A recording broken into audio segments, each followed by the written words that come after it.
Merab versus Sugar Sean is just around the corner, and I happened to catch some sparring this morning of O'Malley getting ready for this main event at UFC Nosh. I think that's how you pronounce it. Anyway, we're gonna break down the sparring footage and talk about what he does in his offense that is so fantastic, so unique. Today we're speaking about O'Malley's offense, what makes him so spectacular, the unique things he does.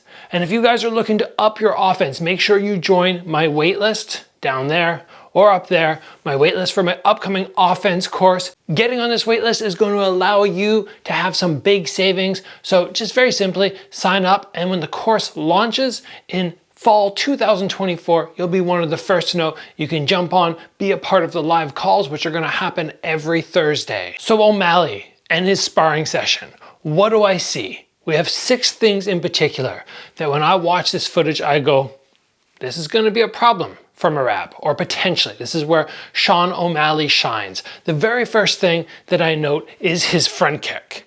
It's stabby, very, very pointed, it's long, it can win people very easily, and most importantly, when he comes out of it, he generally shifts back with that footwork. It's like he kind of shuffles up and he shuffles back, but right away he's set to throw his follow-up punches. So that front kick is not only dangerous by itself, but it's also dangerous in the sense if you're moving forward, you get hit, you decide to continue forward, go for the takedown, he's already into his punches.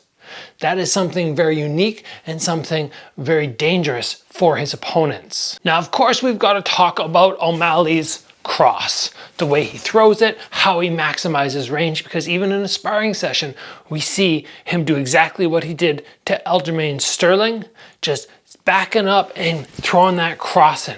And he does it so technically wrong in the sense he actually lets his arm completely drop.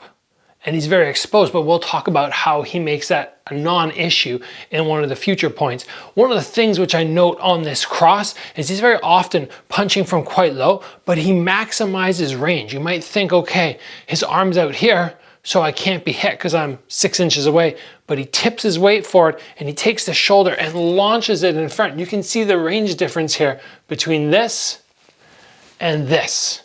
He gets way past that, and that's why his arm ends up dropping. But again, it's not an issue for him because he takes countermeasures to make sure those shots that might come back at him are not going to be an issue. Something else I like seeing in O'Malley is these micro pauses, which he takes. He'll throw a couple shots, and then instead of taking a big pause, he's right back into his next punches.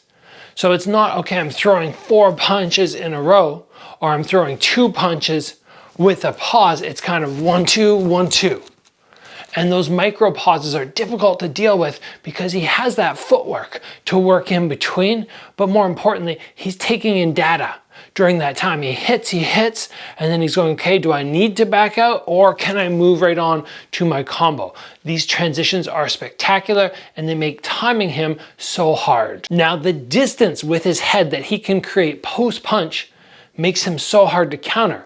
So as we were talking about before, he throws that big cross, but so often when he finishes, he just pulls his head back out. And it can be at any point. He can be here, touch a jab, and he'll pull his head back. He can be going for a 3-piece combo or sort of flowing through those fast transitions and pull his head out. That post-punch pullback which he has is so great. Makes him so hard to hit. And because of that long range, then he can be hitting people, keeping them at bay, and then pulling that head out of the distance. I think it's one of his greatest attributes. Now, next up, I want to touch on his footwork. His ability to hit a couple shots and make these little micro adjustments, or to be able to back up and still throw punches. This all comes down to the footwork, and even in a short sparring session with very limited clips, we can still see how he employs these micro adjustments through his feet to maximize his range, his transitions, his ability to put a hurt on somebody, but at the same time keep himself safe. It's all very impressive. And the final thing that I want to touch on is his ability to be so fluid in his transitions. So it doesn't matter if it's him doing something like double jab, front kick drop, spinning hook kick.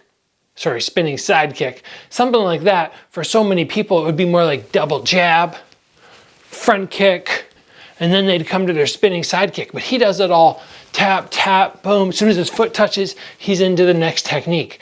And that is difficult enough to do in pad work or in bag work, but to do it against a live opponent, it's impressive to be able to pull off those smooth, fluid transitions. And it's something you won't see most fighters do. It's probably one of the reasons that he's so good as a high-level striker.